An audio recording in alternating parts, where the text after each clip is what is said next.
구약에서 하나님께서 세상과 하나님의 자녀들이 어떻게 관계를 맺어야 하는지 거기에 대해서 말씀하시는 것은 너무나 정확하게 한 가지 드러나게 됩니다. 그게 뭐냐면 구별입니다. 세상과의 관계에 있어서 철저하게 구별되라.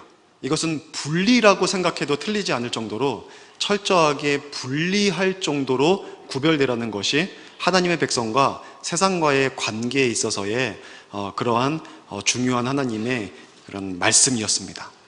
신약에 와서는 조금 다릅니다. 신약에서는 이제 구별이 아니라 하나님께서는 하나님의 백성들이 세상 속에 들어가기를 원하십니다. 근데 들어가서 섞이는 개념이 아니라 세상을 변화시켜라. 변혁자로 살아가라는 겁니다. 리차드 니버의 크라이스트 앤 컬처라고 하는 책을 보면은 이 그리스도인들이 문화를 어떻게 대해야 될 것이냐, 그리스도의 십자가와 복음을 붙잡고 세상에 들어가서 문화를 변화시켜서 변혁시켜서 그들이 속한 영역이 하나님의 나라 되게 하는 것, 이것이 그리스도의 중요한 사명이라고 다양하게 보여주고 있지만 그것이 결국 그리스도인의 모습이라고 보여주는 그러한 책이 있습니다. 우리 그리스도인들은요, 변혁자로서 살아야 합니다. 십자가와 부활을 믿는 자마다 세상을 변화시킬 수 있는 힘을 우리 주님께서 주셨습니다.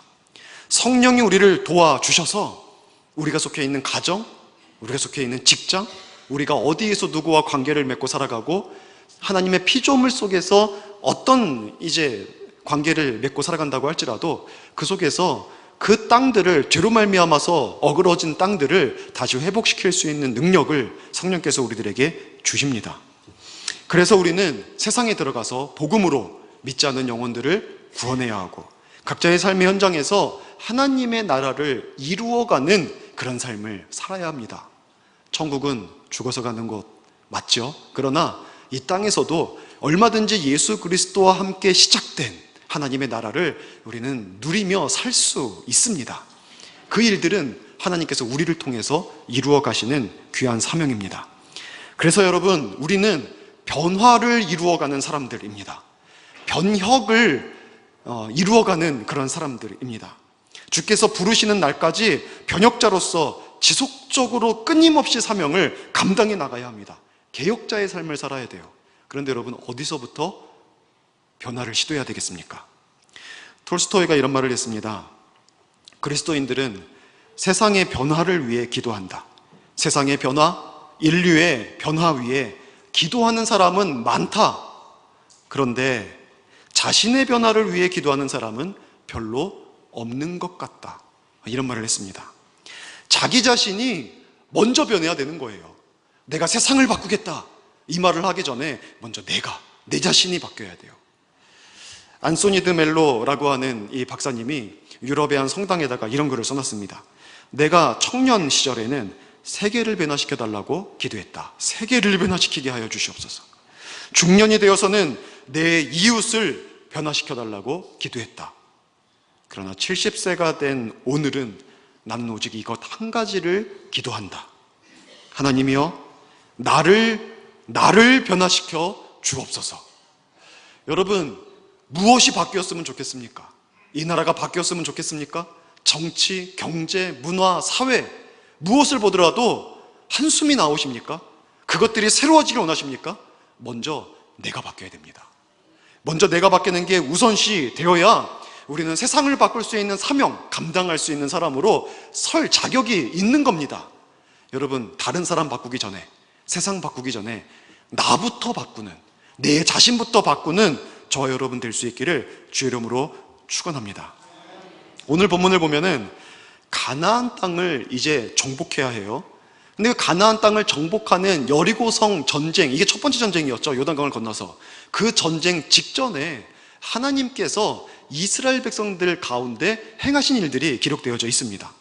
이 가나안 땅은요, 성경에서 크게 두 가지를 상징합니다. 크게 두 가지를. 여러분, 가나안 땅이 상징하는 게 뭐가 있습니까? 첫 번째는요, 세상을 상징하죠. 우리가 정복해야만 하는 세상을 상징합니다. 그래서 그 땅 구석구석까지 그리스도의 계절이 올 수 있도록 정복할 책임이 우리들에게 있죠. 두 번째 가나안 땅이 상징하는 게 뭡니까? 광야 같은 우리들의 인생에서 그것을 마치게 되면 마지막에 들어갈 하나님의 나라를 또한 상징하기도 합니다. 굉장히 다르죠. 세속국가를 상징하기도 하고 세상을 상징하기도 하는데 동시에 하나님의 나라를 상징하는 뭔가 문제가 있는 것 같은 두 가지를 이렇게 동시에 상징하고 있습니다.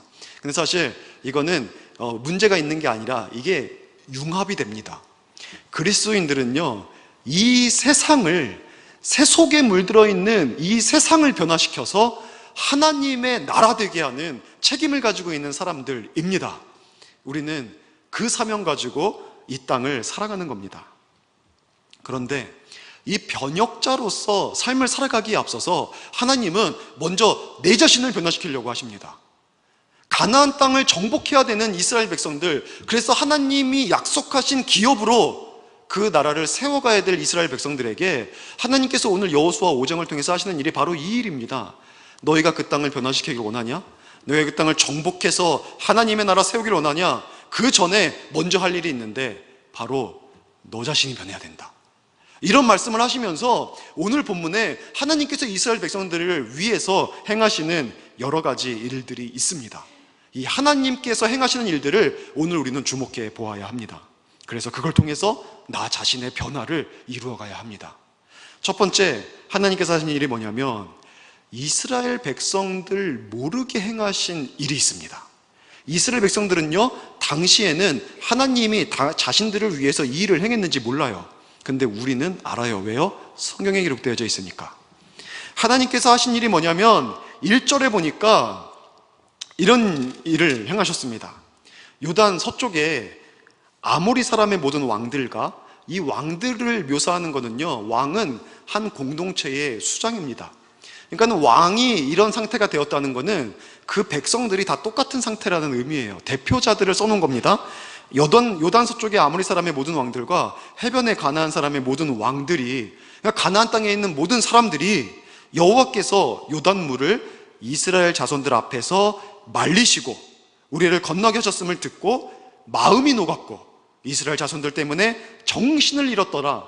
여러분, 이게 하나님이 하신 일입니다. 무엇을 했습니까? 전쟁을 앞두고 가나안 땅에 있는 모든 사람들의 마음에 두려움을 주신 겁니다. 그들의 마음 가운데 공포를 준 겁니다. 그것을 통하여서 우리는 패배했다, 졌다, 그런 마음을, 그런 의식을 처음부터 전쟁도 안 했는데 갖게 만들어버린 겁니다. 사실 객관적인 전력으로만 보면은 가나안 땅에 있는 백성들이 쳐들어오는 이스라엘과 비교해 봤을 때 훨씬 강력합니다. 이 가나안 땅의 백성들은요, 그 천연 요새들 속에 들어가 있었어요. 산지가 너무나 험해서 헤브론 산지, 12정탐꾼이 들어갔을 때 헤브론 산지를 거론하죠. 거기에 헤브론 산지가 있고 거기에 아낙 자손이 사는데 우리는 도저히 못 이긴다. 아주 강력한 이 천연 요새가 있어요. 그리고 또 예루살렘도요, 천연 요새입니다. 정복을 못해요. 나중에 다윗 때에 이르러서야 간신히 정복합니다. 그 정도로 험한 산 속에 마을이 있고 요새가 있는 거예요. 이런 곳이 가나안 땅 곳곳에 있었어요. 근데 이스라엘 백성들은 어떻습니까? 그 막혀있는 천연 요새로 이 노출되어 있는 환경에서 쳐들어가는 거예요. 숨어서 활만 쏘도 이스라엘 백성들이 얼마나 많은 피해를 입겠습니까? 그러니까 전쟁을 벌려도 굉장히 불리한 조건이죠. 뿐만 아니라 무기가 달라요. 가나안 백성들은요, 철기 문명이었고 이스라엘 백성들은 애굽에서 나올 때부터 청동기 문명 가지고 나왔습니다. 철기 검과 청동기 검이 부딪히면 뭐가 부러집니까? 청동기가 그냥 부러집니다. 못 버텨요. 그러니 전쟁을 해서 칼을 같이 휘둘러도 자기의 검들이 다 부러져 버리는데 이스라엘이 어떻게 이 가나안 백성들과 싸워서 이길 수 있겠습니까? 굉장히 어려운 전쟁이란 말이죠. 인원수도요, 많이 차냈습니다. 가나안 땅에 있는 정착하고 있는 사람들이 인원수가 많았어요. 하지만 이스라엘 백성들은요, 그들의 인원에 비하면 적은 숫자가 온 겁니다. 그러니까 전쟁을 벌이게 되면 이스라엘 백성들이 전력상 열세죠. 이 가나안 백성들을 이겨내기가 힘든 상황입니다. 하지만 오히려 가나안 땅에 있는 백성들이 두려워합니다. 그들이 오히려 공포와 패배의식에 사로잡혀서 마음이 다 물 흐르듯이 녹아서 촛농이 다 떨어지듯이 그냥 흘러가 버리는 거예요. 정신을 잃어버리는 정신을 차릴 수가 없는 거예요. 분별력이 없죠. 판단을 못하죠. 뭘 해야 될지 모르는 거예요. 좌중질환도 막 벌어지게 되죠. 그러면 그러니까 이런 상황인 거예요. 지금 왜 그렇게 됐습니까? 하나님이 그들 가운데 그런 일을 행하셨는데 왜 그렇게 됐습니까? 1절에도 표현하고 있듯이 가나안 땅의 백성들이요 들었어요. 뭘 들었냐면 이스라엘이 여기에 오기까지 하나님께서 이스라엘 백성들을 위해서 어떤 일들을 행하셨는지 그거를 들었단 말입니다. 초강대국 애굽에서, 그 당시 애굽은 초강대국입니다. 가장 강력한 국가들 중에 하나였어요. 근데 이 애굽에서 하나님께서 그의 백성들 속에 하신 일들을 들었어요. 장자까지, 사람뿐만 아니라 살아있는 모든 것들의 장자를 다 죽이시는 거예요. 그거를 통하여서 10가지 재앙과 그것을 통하여서 하나님이 얼마나 위대하신 분인지 다 들었어요. 그것뿐입니까? 바다가 둘로 갈라져요. 양쪽으로 갈라지고 태고쪽부터 마치 한 번도 이 바닷물이 흘러가지 않은 것처럼 마른 땅을 그곳에 내어주시는 거예요. 그 길을 걸었습니다. 광야 생활을 40년 했는데 그 광야 생활 40년 동안에 그들이 물이 없는 곳에서 생존하고 고기가 없는 곳에서, 쌀이 없는 곳에, 곡식이 없는 곳에서 생존하는 겁니다. 하나님이 다 먹여주시고 살려주신 거예요. 그 속에서 생존하죠. 또 주변 국가들이, 또 유목민들이 전쟁을 벌여오면 그곳에서 늘 승리했거든요. 한 번도 패배한 적이 없습니다. 요단강을 건너기 전에 동편에서도 정복전쟁을 벌였는데, 원래는 정복하려고 한 게 아니었는데 피해달라고 하는데 안 피해주니까 전쟁을 벌였거든요. 근데 다 이겨요. 이 강력한 국가의 소식을 들은 겁니다. 그것만 들은 게 아니라 이제 이들이 기적 같은 일을 행하면서 요단강을 건넌 것을 들었습니다. 들은 것만이 아니라 또 그곳에 있는 굉장히 많은 사람들이 그 광경을 목격합니다. 여러분, 요단강과 홍해가 그 갈라지는 것에 있어서 차이가 있는 것 아시죠? 홍해는 어떻게 갈라집니까? 양쪽에 물벽이 세워져요. 물벽이. 그러니까 그 사이로 마른 땅이 생겨서 싹 갈라진 마른 땅을 지나서 건너는 거예요. 옆에 보면은 이렇게 상어도 한번 인사하고 지나가지 않을까요? 고개 쏙 내밀 때 이건 뭐지 하고 들어갈까? 이렇게 물벽이 세워져 가지고 거기에서 그 사이를 지났어요. 여러분, 요단강은 어떻습니까? 요단강도 물벽이 세워졌을까요? 그렇지 않습니다. 요단강은 어떻게 되냐면 제사장들이 법궤를 메고 물이 도도히 흐르고 있었거든요. 그 강줄기에 발을 딱 들여놓자마자 쭉 거슬러 올라가서, 여긴 강이에요. 쭉 24km를 거슬러 올라가서 아담이라고 하는 지역에 이르러서 거기서 물이 멈춥니다. 그럼 이게 강줄기니까 어떻게 돼요? 멈추는 순간 이쪽 물은 다 어떻게 됩니까? 다 흘러가 버리는 거예요. 흘러가서 이 요단강이 헐몬산에서부터 시작이 되어서 갈릴리 바다, 이스라엘은 물이 많으면 바다라고 불러요. 그래서 갈릴리 호수에서 쭉 나오는 물이 요단강 물이에요. 그래서 이게 어디까지 갑니까? 사해까지 가요. 더 이상 막혀서 나갈 수 없게 돼서 그 물이 굉장히 짜죠.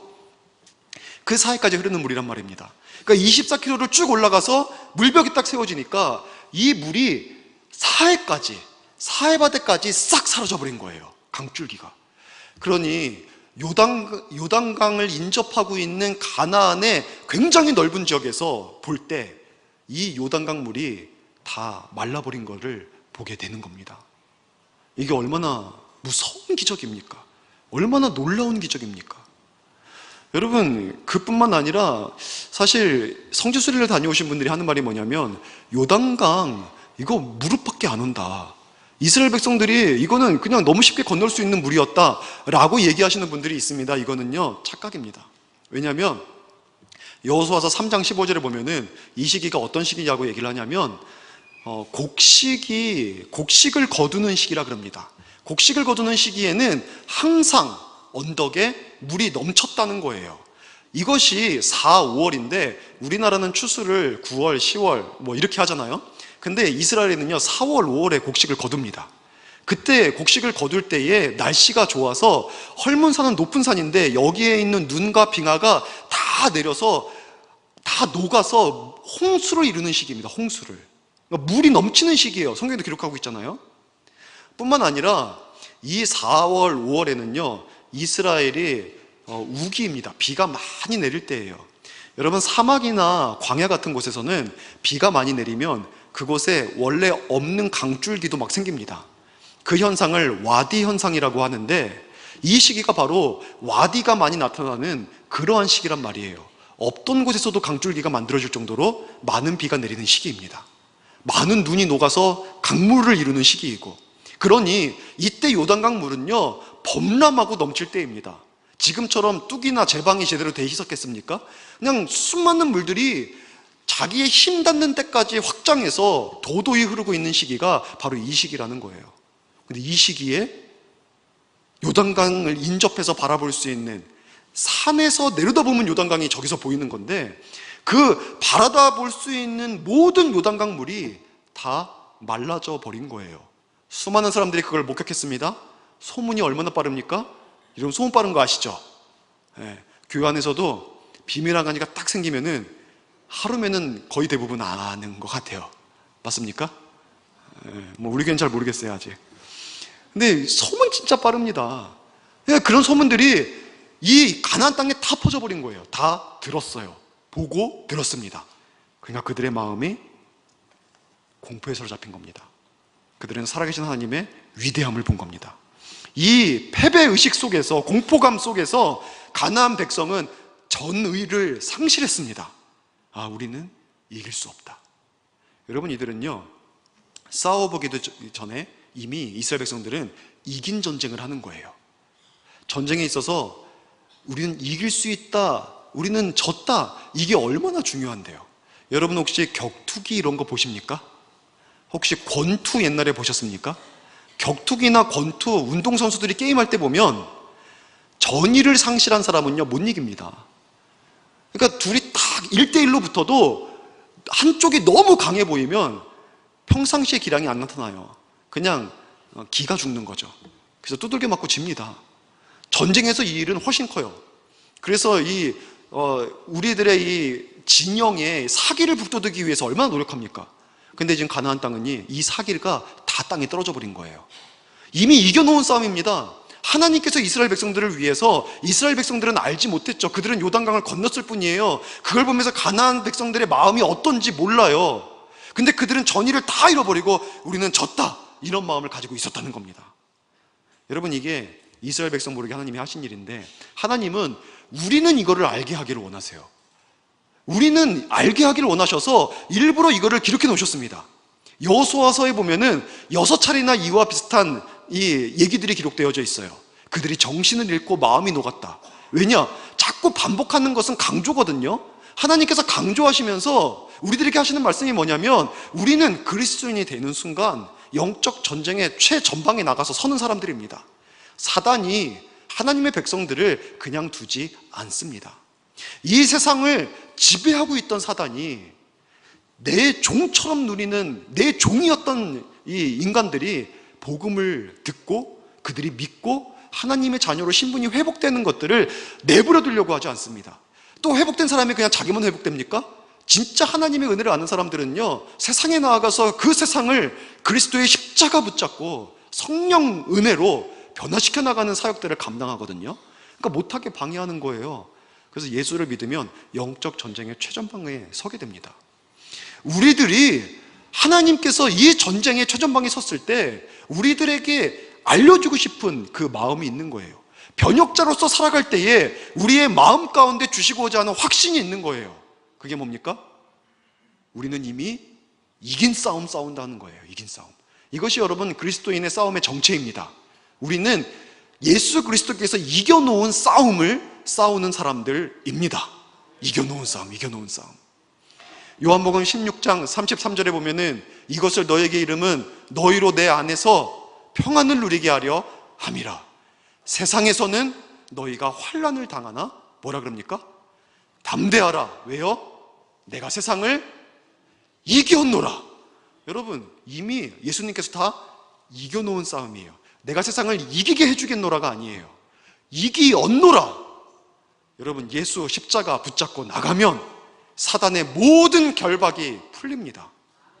우리를 향한 어떤 대적도 복음 붙잡고 살아가는 사람들 앞에 여러분 그게 힘있게 서 있을 수 있는 게 없습니다. 다 무너져요. 우리는 이겨놓고 싸우는 거예요. 그러니 여러분, 우리는 어때요? 두려워할 필요가 없어요. 담대하면 됩니다. 하나님께서 우리들에게 이것 주기를 원하시는 거예요. 이것을. 여러분, 우리가 변형자로서 살아가기 위하여서 첫 번째, 먼저 우리들의 마음을 새롭게 해야 됩니다. 어떤 마음으로? 하나님을 믿기 때문에 담대함 소유해야 합니다. 하나님을 믿는 확신을 가져야 합니다. 그걸 가지고 주님을 기대하는 거예요. 하나님께서 나를 통해 어떤 일을 행하실까? 하나님께서 우리 교회 위에서 어떤 일을 행하실까? 여러분, 이 마음을 소유하십시오. 기대가 안 됩니까? 저는 막 행복합니다. 제가 여러분, 저 오래전부터 알아온 것 같지 않습니까?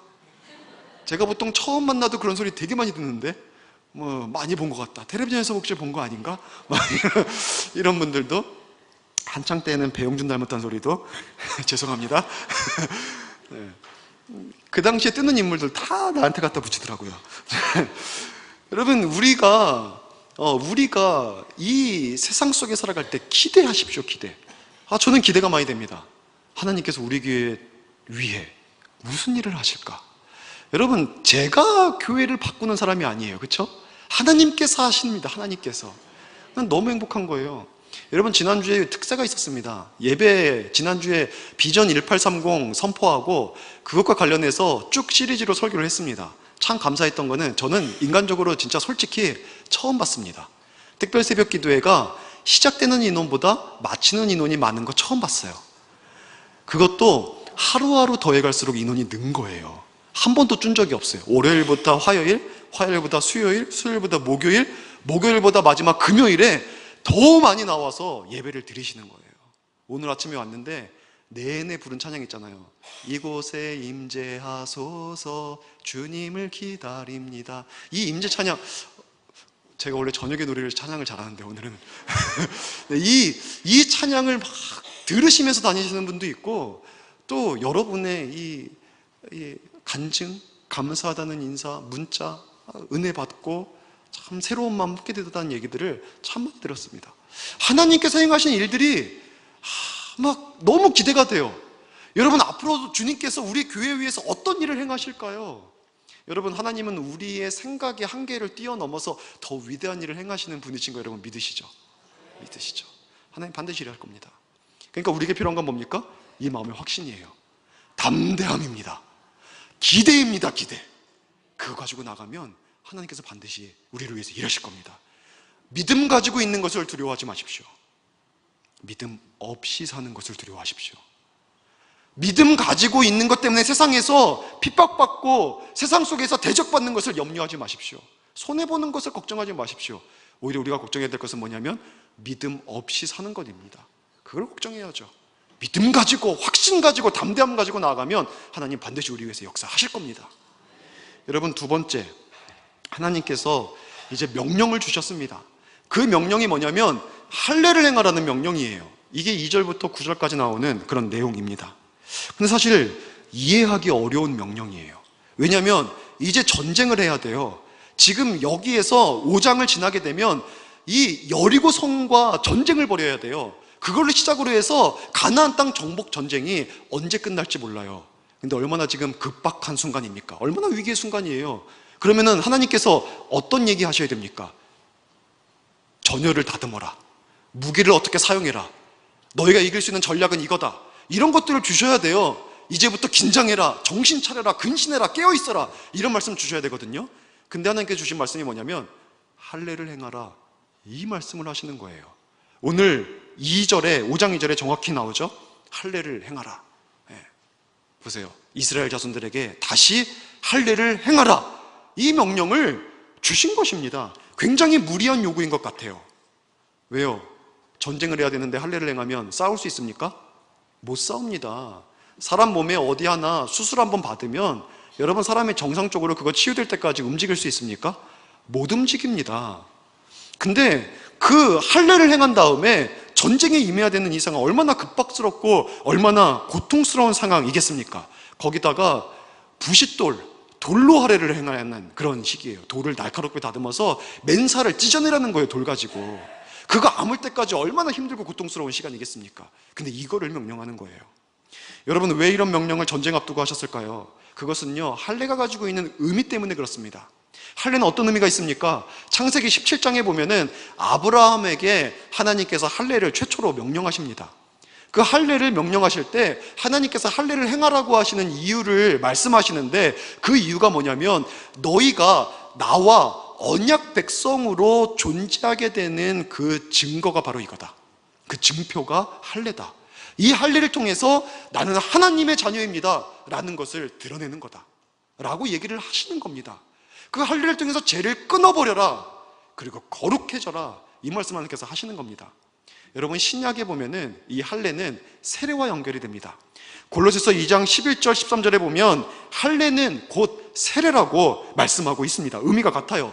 세례의 의미도 뭡니까? 하나님의 백성으로 공식적으로 예식을 통해서 확정하는 시간이 세례 시간입니다. 그리고 세례를 통해서 물로 우리의 죄를 씻어버린다는 상징적인 의미를 가지고 있습니다. 그러니까 할례나 세례나 똑같죠. 할례를 행하라, 세례를 받으라, 이 말씀이 주는 의미가 뭐예요? 그러면 여러분, 우리들에게 주시는 하나님의 말씀이 뭐냐면 하나님의 백성으로서 거룩하게 구별되라 라는 말이에요. 하나님의 자녀로서의 정체성을 분명히 하라 라는 말입니다. 순전하게 구별되어 소속을 분명히 하고 너희가 더 이상 어두움의 자녀들이 아니라 빛 가운데 부름받은 나의 백성이다. 그러니 구별된 삶을 살아라, 이 말씀을 하시고 계신 겁니다. 여러분, 근데 여기서 굉장히 중요한 것 한 가지를 생각해야 합니다. 그게 뭐냐면 이스라엘 백성들이 할례를 받은 장소가 어디냐예요. 여러분, 이 장소가 굉장히 중요합니다. 이스라엘 백성들이 할례 받은 장소는요, 여리고성에서 멀지 않아요. 요단강을 건너고 조금 가면 여리고성이거든요. 근데 요단강을 건넌 다음에 여리고성을 목전에 두고 할례를 행합니다. 그게 무슨 말이에요? 적들의 시야에 이스라엘 백성들이 들어와 있는 거예요. 근데 그곳에서 이스라엘 백성들이 할례를 행하고 꼼짝도 할 수 없는 상황이 됐어요. 그럼 어떻게 하겠습니까? 적들이 가만히 있겠습니까? 공격해 와서 이스라엘 백성들은 초토화될 수가 있어요. 그래서 저는 이거를 처음 읽을 때 왜 하나님께서 요단강 건너기 전에 할례 행하라고 하면 얼마나 좋을까, 이 생각을 했습니다. 그곳은 이미 정복했거든요. 요단강을 건너기 전에 동쪽은. 그래서 이 에브라임 지파하고 므낫세 반지파, 요셉 아들들이죠. 이 두 지파에게 이미 땅으로 줬어요. 그러니까 거기에서 할례를 행했으면 안전하게 회복되고 전쟁할 수 있잖아요. 근데 요단강을 이미 건너버렸단 말이죠. 그리고 적들이 분명히 알아챌 수 있고 볼 수 있는 곳이란 말이죠. 거기서 할례를 행한 거예요. 정말 이상한 상황이죠. 여러분, 하나님께서 이걸 통해서 하시는 말씀이 뭐겠습니까? 할례를 행하면은요 7일 동안 못 움직여요. 야곱의 딸 디나 사건을 생각해 보십시오. 디나가 세겜 족장의 세겜 히위 족속의 족장인 세겜이 디나를 사실 강간했습니다. 그리고 나서 그냥 즐기고 끝난 것이 아니라 그래도 마음에 이 여자를 사랑하는 마음이 있어서 나에게 달라라고 요구를 했어요. 근데 이미 오빠들이 열받아 버렸거든요. 말도 안 되는 일을 행했으니까. 그래서 오빠들이 그래서 속이면서 조건을 제시합니다. 우리는 할례 받은 백성인데, 하나님의 백성인데 너희가 다 할례 받으면 내가 우리 동생을 주겠다, 우리가. 그렇게 해서 이 세겜이 그 여인을, 디나를 사랑해서 자기도 할례 받고 자기 족속의 남자들을 다 할례 받게 합니다. 그리고 3일째가 되었을 때 야곱의 아들들이 그곳에 들어가서 한 사람도 남기지 않고 다 죽여버려요. 근데 대항하지 못하는 거예요. 야곱의 아들들이 몇 명입니까? 얼마 안 돼요. 근데 한 족속을 전멸시켜버려요. 그 정도로 못 싸우는 지경이 됩니다. 근데 하나님께서 그렇게 어려운 상황에서 적들이 눈이 뻔히 보이는 그 상황에서 할례를 행하라는 거예요. 왜요? 여러분, 그게 우리에게 주는 의미가 무엇인 것 같습니까? 여러분, 우리 그리스도인들은요, 내가 하나님의 자녀인 것을 나만 아는 게 아니에요. 교회 와서 우리끼리만 아는 게 아니에요. 세상의 한 복판에서 그리스도를 대적하고 복음을 회방하고 하나님의 나라가 없다고 말하는 그 세상 속에 들어가서 세상 사람들이 보는 데서 나는 그리스도인입니다. 나는 하나님의 자녀입니다. 나는 예수 그리스도의 십자가로 말미암아 새로운 피조물이 된 사람입니다. 여러분, 이것을요 세상 한복판에서 당당하게 드러내라는 겁니다. 비록 그것 때문에 고난을 받을지라도, 비웃음을 받을지라도, 조롱을 받더라도 하라는 겁니다. 여러분, 이틀 전에 인터넷 기사를 보니까 공룡보다 전 시대에 최상위층 육식 파충류를 발견했다는 기사가 떴습니다. 공룡하고 비슷하게 생겼어요. 악어같이 생겼는데 몸집이 제일 크고, 그거를 발견했다는 거예요. 화석을. 어미 2마리와 새끼 1마리. 그 기사가 뜨니까 댓글이 뭐가 달리겠습니까? 다 기독교 욕하는 게 90% 정도가 기독교 욕을 하는 거예요. 이 기사를 목사들이 싫어합니다. 뭐 이런 거 있잖아요. 기독교인들은 뭐라고 할까? 그 기사 중에 이런 글도 있었습니다. 목사들은 증명해봐라. 만약에 하나님께서 공룡도 창조하고 사람도 창조했다면 그들이 같이 공존했던 시기가 있을 거 아니냐. 근데 이것 봐라. 이 화석들이 발견될 때 인간이 과연 있었겠냐. 이런 것들. 그러니까 진화가 맞다. 창조론은 거짓이다. 이런 거에 써 있더라고요. 착각입니다. 착각. 여러분, 성경에 공룡이 기록되어 있습니까? 안 기록되어 있습니까? 기록되어 있어요. 창세기 1장에도 나옵니다. 창세기 1장에 보면은 물속에 사는 커다란 짐승이라는 게 있는데, 이거 히브리어로 보면은요, 이 바다에 사는 커다란 공룡을 지칭하는 용어입니다. 욥기에 보면은 리워야단, 베헤못 이런 게 나와요. 초식동물, 육식동물, 이런 공룡, 이게 나와요. 우리는 번역은 공룡이라고 번역하지 않고 누가 악어의 코를 깨겠느냐, 누가 하마를 뭐 이렇게 얘기를 하잖아요. 하마, 악어 이걸로 번역되어 있는데 히브리어로는요, 이게 하마와 악어가 아니에요. 이것이 지칭하고 있는 것이 몸집이 얼마나 큽니까? 꼬리 하나, 다리 하나만 해도 사람이 끌어안을 수 없을 정도로 어마어마한 크기예요. 이게 뭐예요? 공룡이에요, 공룡. 이 욥은요, 창세기, 출애굽기, 레위기, 민수기, 신명기 이렇게 나가다 보면 순서대로 기록돼서 욥기가 시편 앞에쯤 있는 것 같지만, 다윗 시대쯤 있는 것 같지만 사실 아니에요. 욥기는요, 족장 시대, 창세기 시대의 인물입니다. 그러니까 그 창세기 시대의 인물에 보면 인물들이 딱 봤을 때, 그들이 봤을 때 분명히 공룡이 살았던 거예요. 하나님은 그 공룡 가지고 욥과 친구들을 책망하시는 거예요. 여러분, 성경에 공룡 이야기가 있어요? 없어요? 있어요. 신기합니다. 성경 알면 재밌어요. 얼마나 재밌는데요. 세상 사람들은 모르죠. 비웃죠. 조롱하죠. 그러나 여러분, 모르고 하는 거예요. 모르고. 하나님은 살아계시고 하나님은 창조주이십니다. 우린 그 속에 나아가서 나는 주님의 자녀입니다. 비웃더라도 불이익당할 수도 있죠. 희생을 강요받기도 합니다. 사랑하는 사람하고 갈등도 생깁니다. 그러나 가는 거예요. 그래서 나는 거룩한 하나님의 자녀입니다. 내 주인은 오직 예수 그리스도입니다. 난 세상의 법이 아니라 하나님의 뜻대로 사는 사람입니다. 나는 온전한 예배자입니다. 여러분, 이 마음으로 우리가 살아가는 겁니다. 모든 사람이 알도록 의와 사랑, 선을 실천하면서 그리스도의 복음으로 영혼을 구원하고 세상을 변화시키는 일을 세상 가운데 들어가서 해야 합니다. 여러분, 걱정하지 마십시오. 아무리 세상을 위협한다고 할지라도 세상이 결코 우리들의 영혼을 망하게 하지 못합니다. 육신은 고통스럽게 할지언정. 존 버년의 철로역정 아시죠? 이 철로역정이 성경 다음으로 가장 많이 읽힌 우리 기독교 고전입니다. 근데 거기 보면 이런 내용이 있어요. 성전 미문으로 주인공이 들어가려고 하는데 그 성전 앞에 사자 2마리가 딱 못 들어가게 막고 있는 거예요. 으르렁거리고 노려보고 하는데 너무 무서워서 못 가겠는 거예요. 성전에 들어가다가는 죽을 게 생긴 거예요.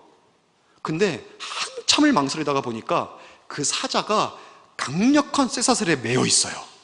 위협은 하지만 상하게 못하는 거죠. 우리가 하나님의 자녀로 세상 살아갈 때 바로 이 일이 일어납니다. 세상이 우리를 위협해서 당장이라도 우리를 삼킬 것 같지만, 그러나 자세히 살펴보면 예수님께서 이미 패배시켜 놓았어요. 붙잡아 버렸어요. 결코 우리를 망하게 하지 못합니다. 여러분, 우리 그리스도인들이 왜 그렇게 무기력합니까? 그것은요, 세상이 너무 강해서 무기력한 게 아니에요. 우리 그리스도인이 무기력한 이유는 오히려 세상과 똑같아서 무기력한 겁니다. 세상과 다르지 않고 세상 사람들에게서 구별된 정체성을 가지고 살아가는 것이 아니라 세상 사람들의 핍박 안 받으려고, 조롱 안 받으려고 똑같이 살아가니까 능력이 없는 거예요. 힘이 없는 거예요. 변혁자로서 세상을 변화시킬 수 있는 그 삶을 살아가지 못하는 겁니다. 여러분, 이것이 두 번째 준비입니다.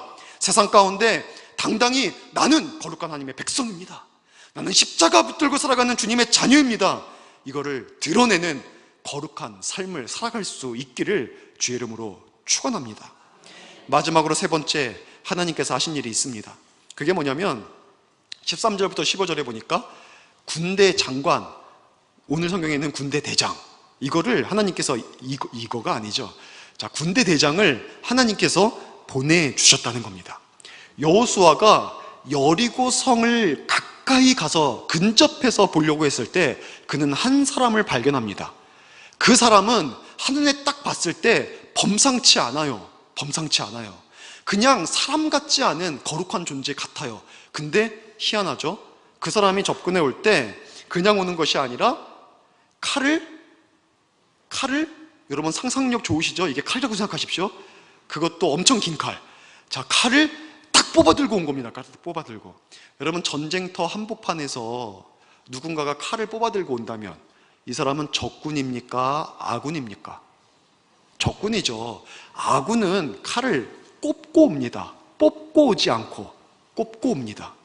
그러니까 이 여호수아가 봤을 때 지금 뭔가 사람 같지 않고 천사 같고 하나님이 보내신 존재 같은데 칼을 뽑아 들고 온단 말이죠. 그러니까는 질문을 하게 돼 있는 거예요. 뭐라고 질문합니까? 당신은 누구를 위합니까? 라는 질문을 해요. 당신은 우리를 위합니까? 아니면 우리의 적들을 위합니까? 라는 질문을 합니다. 여러분, 이게 언어적인 아이러니예요. 이게 보면은 이게 칼인데 이게 언어적인 아이러니예요. 그래서 언어적인 아이러니를 해석하면 하나님께서, 아이러니는 수사법이거든요. 수사법은 강조를 위해서 주셨고 이 부분을 해석해야 하나님께 주시는 의미를 파악할 수 있는 거예요. 칼을 왜 뽑아 들고 왔냐는 거죠. 물어보는데 우리를 위합니까? 아니면 적들을 위합니까? 라고 물어보니까 그럼 뭐라고 대답해야 됩니까? 선택할 수 있는 답은 두 개밖에 안 준 거예요. 그렇죠? 내 편이에요? 적 편이에요? 두 개 물어봤잖아요. 그럼 둘 중에 하나 대답하는 게 맞지 않습니까? 근데 군대 대장이 뭐라 그럽니까? 아니다, 아니다, 아니다. 이 질문이 틀렸다는 거예요. 아니다, 나는 너 편도 아니고 적 편도 아니다, 이 말이죠. 그러면서 하는 말이 뭐예요? 나는 여호와의 군대 대장이다. 여러분, 이 말을 하는 겁니다. 여러분, 이게 무슨 말입니까? 무슨 의미입니까? 왜 나는 네 편이다 아니면 적 편이다라고 하지 않고 칼을 딱 뽑아 들고 와서 아니야, 난 너 편도 아니고 적 편도 아니고 나는 여호와의 군대 대장이야 라고 말한 것이겠습니까? 여러분, 이걸 통해서 하나님께 주시는 말씀이 이 칼은 너를 향할 수도 있고 적군을 향할 수도 있다, 지금 이 말을 하고 있는 거예요. 누구 편이 아니래거든요. 이 칼은 언제든지 어떤 방향이든지 향할 수 있다는 거예요. 그러면서 마지막으로 준비시키는 게 뭐냐면 순종해라. 하나님의 뜻에 절대적으로 순종해라. 그러면 이 칼은 적을 물리치는 칼로 변한다.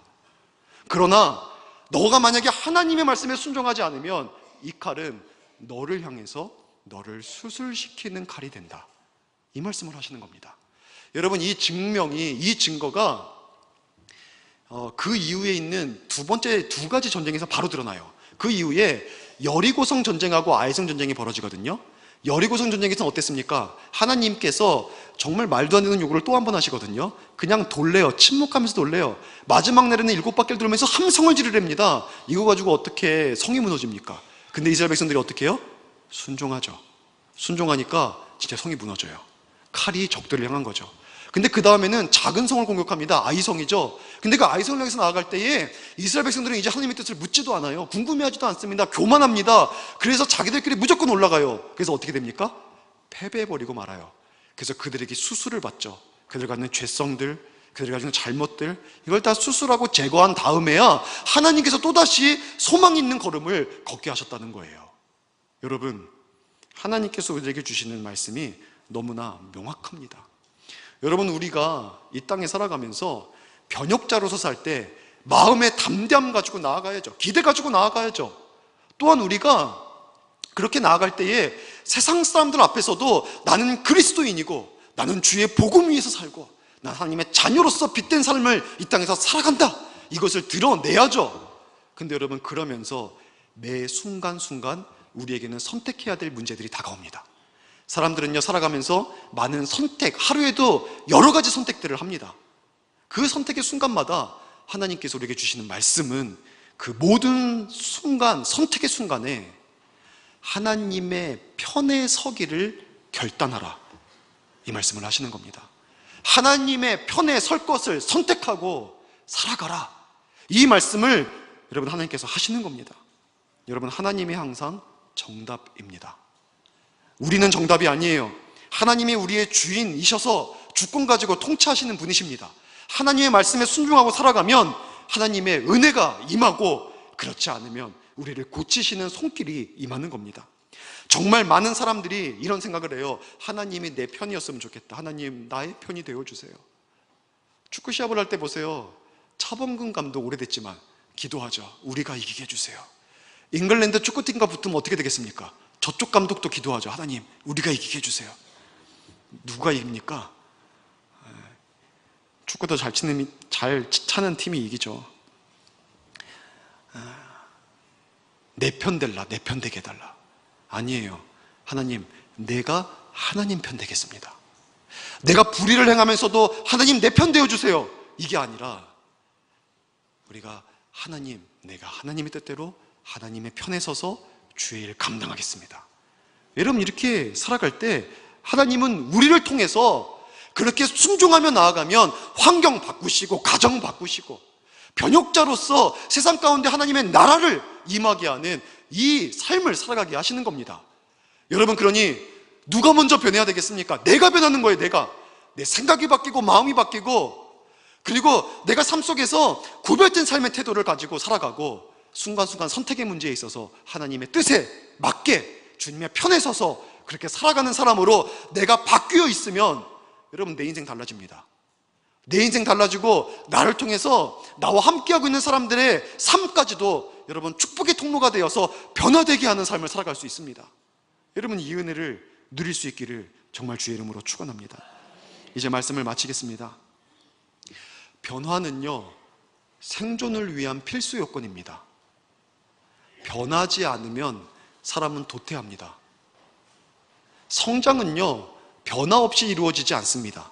반드시 변화해야 성장합니다. 여러분, 다른 삶을 살아가기를 원하십니까? 점점 더 나아지는 삶을 살아가기를 원하십니까? 그러면은 변화가 있어야 그게 됩니다. 난 아무것도 안 변해요. 내 마음도 바뀐 게 없고요, 내 태도도 바뀐 게 없고요, 뭔가 시도하는 것도 없어요, 노력하는 것도 없어요. 그러면서 변화되기를 갈망해봤자 여러분, 그거는요 진짜 꿈이에요, 꿈. 아무것도 안 됩니다. 내 자신이 변화해야 내 삶과 나와 함께하고 있는 사람들과 내가 속해 있는 어떤 단체든지 어떤 공동체든지 변화할 수 있는 겁니다. 이 나라가 변화되길 원하면 내가 변화돼야 되는 거예요. 내가 먼저. 여러분, 여러분이 먼저 변화됨으로 말미암아 여러분의 인생이 달라지고 가정이 달라지고 여러분이 몸담고 있는 모든 공동체가 달라질 수 있는 역사가 나타날 수 있기를 축원합니다. 특별히 우리는 교회 생명사역의 미션 가지고 1830 비전 가지고 이제 출발합니다. 1830 앞에 붙어있죠. 이거 가지고 출발하는데 여러분, 우리가 이거 대단한 거 아닙니다.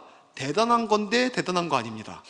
그러니까 이게 뭐냐면 기도를 회복하자. 기도를, 예배를 회복하자.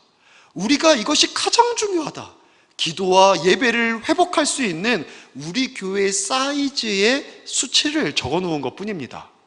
그래서 우리가 이것을 회복할 수 있다면 하나님이 역사하신다. 근데 여러분, 우리 교회의 이 변화 어떻게 일어납니까? 내가 변해야 일어납니다. 내가 변해야.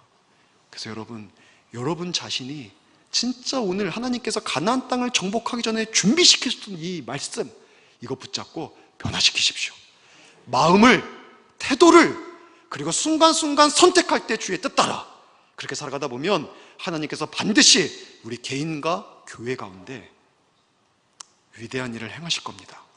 이 역사의 현장에 쓰임받을 수 있는 저 여러분 될 수 있기를 주의 이름으로 간절히 축원합니다. 이 시간 우리 같이 함께 기도하시겠습니다. 하나님 아버지, 감사드립니다. 오늘 저희들이 가나안 땅을 앞두고 하나님께서 준비시켰던 말씀들을 통하여 우리가 무엇이 바뀌어야 될지, 내가 먼저 어떻게 변화되어야 할지 생각해 볼 수 있는 시간 주시니 감사를 드립니다.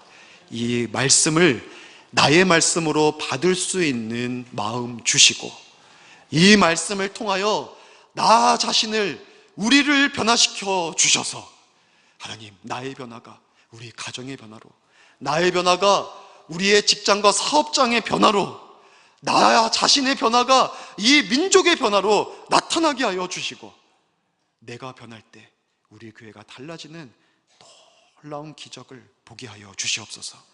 오늘 우리가 귀한 예물 주님 앞에 드렸습니다. 정성 다해, 마음 다해, 힘 다해 드렸습니다.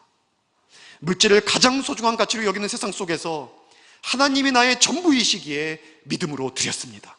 감사 예물, 또 11조, 주일 주정, 목적 헌금들 주님 귀하게 받아주시고 하나님께서 원하시는 곳에 사용하여 주셔서 영혼이 살아나고 주님의 나라가 확장되는 역사를 베풀어 주시옵소서. 수고와 눈물 아시오니 주께서 갚아주시고 위로하여 주시고 한 주간 살아갈 때에 힘 주시고 기쁨 주셔서 이번 한 주도 주의 은혜 가운데 넉넉히 승리하며 살게 하여 주시옵소서. 하나님, 태신자를 작정하고자 합니다. 영혼을 향한 주님의 마음 품게 하여 주셔서 우리 주변에 믿지 않는 나의 가족, 나의 친척, 나의 이웃, 사랑하는 친구들을 마음에 품을 수 있는 시간 되게 허락하여 주시고, 우리가 이번에 접는다고 그들이 다 100% 구원받을 수는 없겠지만 하나님, 이 과정들이 더해가면서 하나님이 구원하시기로 작정한 영혼들 반드시 구원하여 주시는 놀라운 역사로 인도하여 주시옵소서. 감사드리며 예수님의 이름으로 기도드렸사옵나이다. 아멘.